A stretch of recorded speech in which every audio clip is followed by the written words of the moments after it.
تخت پر پہنچتے ہی وہ اچھل کر دوبارہ پرندے کی پشت پر آ بیٹھی، لیکن اس بار وہ نہ صرف امرو یار کے سامنے بیٹھی بلکہ اس نے اپنا منہ بھی امرو یار کی طرف کیا ہوا تھا اور اس کی پشت سام پرندے کے منہ کی طرف تھی۔ امرو، خوبصورت امرو، تم واقعی بے حد خوبصورت ہو۔ اگر تم میرے گلے میں پہنا ہوا ہار اپنے گلے میں ڈال لو تو پورے شہزادے لگنے لگو گے۔ جانم نے اپنے گلے میں پڑا ہوا انتہائی قیمتی ہیرو پر مشتمل ہار اتارتے ہوئے کہا، اور امرو یار کی تو خوشی سے بانچیں کھل گئی۔ اس قدر قیمتی ہار جانم اسے خود ہی دے رہی تھی۔ ضرور ضرور، شکریہ شکریہ، امرو یار نے خوش ہوتے ہوئے کہا، اور جانم نے ہار اتار کر امرو یار کے سر کی طرف بڑھایا۔ اس کا انداز ایسا تھا جیسے وہ خود یہ ہار امرو یار کے گلے میں پہنانا چاہتی ہو۔ مجھے دے دو، میں خود پہن لوں گا، امرو یار نے اس کے ہاتھ سے ہار لینے کی کوشش کرتے ہوئے کہا۔ ارے نہیں، میں خود پہناؤں گی، تم ذرا اپنی یہ پگڑی اتارو اور سر نیچے کرو، جانم نے کہا۔ تم مجھے دو، میں خود پہن لوں گا، امرو یار نے اس کے ہاتھ سے دوبارہ ہار لینے کی کوشش کرتے ہوئے کہا۔ دراصل وہ پگڑی نہیں اتارنا چاہتا تھا کیونکہ اس کا سر آدھے سے زیادہ گنجا تھا اور وہ نہیں چاہتا تھا کہ اس کا گنجا سر جانم دیکھ لے۔ اس کو خطرہ تھا کہ کہیں اس کا گنجا سر دیکھ کر جانم اس سے نفرت نہ کرنے لگے، کیونکہ اسے کسی نے بتایا تھا کہ خوبصورت عورتیں گنجے سروں والے مردوں کو پسند نہیں کرتی۔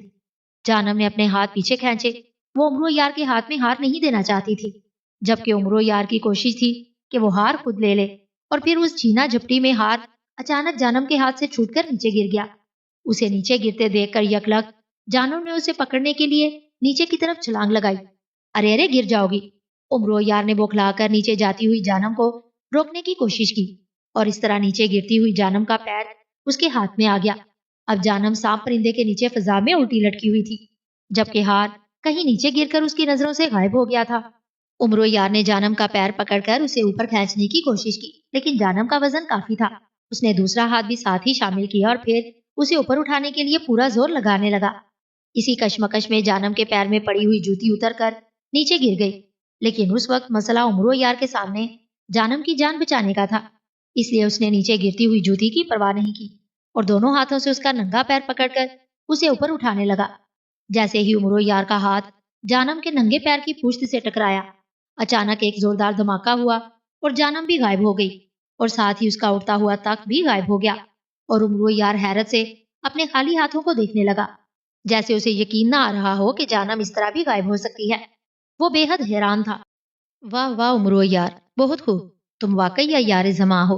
تم نے کتنی عیاری سے اس عورت کو الٹا کیا اور پھر اس کی جوتی اتار کر اس کے پیر کے تلوے پر ہاتھ پھیر دیا۔ اس خطرے کو اسی طرح دور کیا جا سکتا تھا، اس کے سوا اور کوئی صورت نہیں تھی، اور بظاہر ایسا ہونا ناممکن تھا۔ اگر وہ ہار تمہارے گلے میں ڈال دیتی تو یہ تمہارے لیے پھانسی کا پھندا بن جاتا اور تم فوری طور پر ہلاک ہو جاتے۔ تم نے چوتھا خطرہ بھی دور کر دیا، پرندے کی مسرت سے بھرپور آواز سنائی دی، اور پھر اس کے ساتھ ہی اس کی رفتار پھر تیز ہو گئی۔ امرو یار ایک لمحے چپ رہا، پھر بولا، تم نے ابھی دیکھا ہی کیا ہے؟ میرے ذہن میں تو یاروں کا خزانہ ہے، خزانہ، امرو یار نے اونچی آواز میں کہا، حالانکہ وہ دل ہی دل میں سوچ رہا تھا کہ یہ تو سب کچھ بس اتفاقاً ہی ہو گیا، ورنہ وہ تو واقعی مارا جاتا۔ اب 4 خطرے باقی رہ گئے ہیں، اگر تم نے انہیں بھی دور کر دیا تو ہم طلسماتی وادی میں پہنچ جائیں گے۔ ویسے ایک بات ہے، تم اس دنیا کے پہلے آدمی ہو جس نے 4 خطرے دور کر دیے ہیں، ورنہ آج تک کوئی ایک خطرہ بھی دور نہیں کر سکا، پرندے نے کہا۔ ارے تم دیکھنا کہ باقی 4 خطرے بھی مجھ سے ٹکرا کر ختم ہو جائیں گے، امرو یار نے سینہ پھلاتے ہوئے جواب دیا۔ خطرہ 5واں خطرہ، اچانک پرندے نے چیختے ہوئے کہا، اور اس کے ساتھ ہی حسب معمول اس کی رفتار آہستہ ہو گئی۔ امرو یار نے چونک کر ادھر ادھر دیکھا اور دوسرے لمحے اس کی آنکھیں خوف سے پھٹنے کے قریب ہو گئی۔ ارے باپ رے، یہ کیا بلا ہے، امرو یار نے انتہائی خوفزدہ لہجے میں کہا، کیونکہ آسمان کی بلندیوں سے ایک عجیب و غریب بلا انتہائی تیز رفتاری سے فضا میں تیرتی ہوئی سیدھی امرو یار کی طرف بڑی چلی آ رہی تھی۔ اس بلا کا چہرہ گھوڑے کی طرح تھا، البتہ اس کے دانت کسی مگرمچھ کی طرح خوفناک تھے۔ اس کی 2 آنکھوں کی بجائے عین ماتھے کے درمیان ایک بڑی سی آنکھ تھی، باقی جسم شیر جیسا تھا اور جسم پر سیاہ رنگ کے بڑے بڑے بال تھے، لیکن اس کی ٹانگیں ہاتھی کی طرح موٹی تھی اور اگلے حصے پر انسانوں کی طرح 2 ہاتھ تھے۔ وہ منہ پھاڑے خوفناک دانت نکالے انتہائی تیز رفتاری سے امرو یار کی طرف بڑی چلی آ رہی تھی۔ ماتھے پر موجود اس کی اکلوتی آنکھ سے شعلے نکل رہے تھے۔ ارے ارے، تیز دوڑو، نکل چلو اس سے، یہ تو کوئی خوفناک بلا ہے۔ امرو یار نے خوفزدہ ہو کر پرندے کو یوں ایڑ لگانے کی کوشش کی جیسے گھوڑے کو ایڑ لگا رہا ہو، لیکن پرندے کی رفتار تیز ہونے کی بجائے اور بھی آہستہ ہو گئی۔ ہٹ تیرے کی، تم تو اور بھی آہستہ ہو گئے، تم بھی میرے دشمن ہو، تم چاہتے ہو کہ میں اس بلا کے ہاتھوں مر جاؤں؟ امرو یار نے غصے سے چیختے ہوئے کہا، اور اسی لمحے بلا اس کے بالکل قریب پہنچ گئی۔ اب اسے بچنے کا کوئی راستہ امرو یار کو نظر نہیں آ رہا تھا۔ اسی لمحے اچانک امرو یار کو خنجر سلیمانی کا خیال آ گیا۔ اس نے بڑی پھرتی سے زنبیل میں ہاتھ ڈالا اور خنجر سلیمانی باہر نکال لیا۔ بلا نے اب زور زور سے چیخنا شروع کر دیا۔ اس کی چیخیں اس قدر خوفناک تھیں کہ امرو یار کا خون اس کی رگوں میں جمنے لگا اور اس کے ہاتھ میں پکڑا ہوا خنجر خوف سے کانپنے لگا۔ اور پھر بلا نے پوری قوت سے امرو یار پر جھپٹا مارا۔ اس کے انسانوں والے ہاتھ امرو یار کو پکڑنے کے لیے لپکے تھے اور امرو یار اس سے بچنے کے لیے تیزی سے ایک طرف کو جھکا اور خوف کی شدت سے خنجر سلیمانی بھی اس کے ہاتھوں سے نکل گیا۔ خنجر امرو کے ہاتھوں سے نکل کر نیچے گرتا ہوا بلا کے ایک ہاتھ سے ٹکرایا، اس ہاتھ سے ٹکرایا جو امرو یار کے جسم تک تقریباً پہنچ ہی گیا تھا۔ خنجر اس کے ہاتھ سے جیسے ہی ٹکرایا، بلا کا وہ ہاتھ ایک دھماکے سے غائب ہو گیا اور بلا پوری طرح چیختی ہوئی پیچھے کو ہٹی۔ خنجر خوش قسمتی سے امرو یار کے لباس کے ساتھ ہٹک گیا تھا۔ بلا کے پیچھے ہٹتے ہی امرو یار نے جھپٹ کر خنجر سلیمانی دوبارہ پکڑ لیا۔ اسی لمحے بلا نے دوبارہ امرو یار پر حملہ کیا، لیکن اب امرو یار خنجر سلیمانی کا کارنامہ دیکھ چکا تھا، اس لیے گھبرانے کی بجائے اس نے بلا کے دوسرے ہاتھ پر خنجر کا وار کیا اور ایک دھماکے کے ساتھ بلا کا دوسرا ہاتھ بھی غائب ہو گیا۔ لیکن اس بار بلا پیچھے نہیں ہٹی، بلکہ اس نے جھپٹ کر اپنے خوفناک دانت امرو یار کی گردن پر مارنے چاہے۔ امرو یار ایک بار پھر گھبرا کر ایک طرف کو ہٹا اور اس گھبراہٹ میں اس کے ہاتھ میں پکڑا ہوا خنجر بلا کی اکلوتی آنکھ میں گھستا چلا گیا۔ بلا نے ایک خوفناک چیخ ماری اور دوسرے لمحے وہ غائب ہو گئی اور امرو یار حیرت سے ادھر ادھر دیکھنے لگا، جیسے اسے بلا کے غائب ہونے کا یقین نہیں آ رہا ہو، بلکہ اسے خطرہ ہو کہ بلا ابھی کسی طرف سے نمودار ہو کر اس پر حملہ کر دے گی۔ واہ واہ، پانچواں خطرہ بھی دور ہو گیا۔ تم بے حد عقل مند ہو امرو یار۔ اس بلا کے خاتمے کا یہی طریقہ تھا کہ پہلے اس کے دونوں ہاتھ کاٹے جائیں، پھر اس کی اکلوتی آنکھ میں خنجر مارا جائے، ورنہ یہ اور کسی طرح بھی ختم نہیں ہو سکتی تھی۔ سام پرندے نے خوشی سے نعرہ مارتے ہوئے کہا، اور اس کے ساتھ ہی اس کی رفتار بھی تیز ہو گئی۔ تم ہمیشہ بعد میں بتاتے ہو کہ اس کے مارنے کا یہ طریقہ تھا، وہ طریقہ تھا، پہلے کیوں نہیں بتاتے؟ بس خطرہ خطرہ چینک کر خاموش ہو جاتے ہو۔ امرو یار نے اسے بے حد جھنجھلائے ہوئے لہجے میں کہا، مجھے خود بھی بعد میں پتا چلتا ہے امرو یار، ورنہ میں ضرور بتا دیتا۔ مجھے پہلے صرف اتنا پتا چلتا ہے کہ خطرہ آ رہا ہے۔ سانپ پرندے نے جواب دیا، چلو یہ بھی غنیمت ہے، اتنا تو تمہیں پتا چل جاتا ہے۔ امرو یار نے غصیلے انداز میں کہا اور خنجر سلیمانی کو دوبارہ زمین میں ڈال دیا۔ اب صرف 3 خطرے باقی رہ گئے ہیں۔ امرو یار، یہ تینوں خطرے سب سے خطرناک ہیں، سانپ پرندے نے کہا۔ خطرے ہوتے ہی خطرناک ہیں، اس لیے تو خطرے کہلاتے ہیں، احمق پرندے۔ امرو یار نے اس پر اپنی عقل کا روپ ڈالتے ہوئے جواب دیا، خطرہ، چھٹا خطرہ۔ اچانک پرندے نے ایک بار پھر چیختے ہوئے کہا اور امرو یار چونک کر ادھر ادھر دیکھنے لگا۔ اسی لمحے اسے اپنے سر پر سائیں سائیں کی تیز آوازیں سنائی دی۔ اس نے دیکھا کہ ایک سرخ رنگ کا بھونڈ اس کے سر پر چکر کاٹ رہا ہے۔ اس کے پروں کی تیز آوازوں سے سائیں سائیں کی آوازیں نکل رہی تھی۔ اب بھونڈ بھی خطرہ بننے لگ گئے۔ کمال ہے، امرو یار نے برا سا منہ بناتے ہوئے کہا، لیکن اسی لمحے اسے اپنی دائیں طرف یہ آواز سنائی دینے لگی اور پھر بائیں طرف اور آگے اور پیچھے کی طرف۔ یہ آوازیں لمحہ با لمحہ بڑھتی جا رہی تھی اور امرو یار اب یہ دیکھ کر خوفزدہ ہونے لگ گیا کہ سینکڑوں سرخ رنگ کے بھونڈ اس کے گرد منڈلاتے ہوئے دکھائی دینے لگے تھے اور لمحہ با لمحہ ان کی تعداد بڑھتی جا رہی تھی۔ اگر ان سب نے مل کر مجھ پر حملہ کر دیا اور ڈنک مارنے لگے تو میرا تو حشر ہو جائے گا، امرو یار نے انتہائی خوفزدہ ہو کر سوچا۔ اس نے پھرتی سے زمین میں ہاتھ ڈالا اور اس میں سے چادر سلیمانی نکال کر اپنے اوپر اوڑھ لی، لیکن اسی لمحے ایک بھونڈ اٹھتا ہوا اس کے جسم سے ٹکرایا اور اس کا ڈنک امرو یار کے جسم میں لگا اور امرو یار کے حلق سے ایک زوردار چینخ نکل گئی۔ اس بھونڈ کے ڈنک نے اس کے جسم میں آگ لگا دی تھی۔ اس کے ڈنک کو چادر سلیمانی بھی نہیں روک سکی تھی۔ اب تو امرو یار کی جان پر بن گئی۔ چادر نے اسے نہیں بچایا تھا، اس لیے اس نے جلدی سے چادر لپیٹ کر واپس زمبیل میں ڈال دی۔ بھونڈوں کی تعداد اب اس قدر بڑھ چکی تھی کہ امرو یار کو ارد گرد کوئی چیز نظر نہیں آ رہی تھی۔ ہر طرف بھونڈ ہی بھونڈ اڑتے ہوئے نظر آ رہے تھے۔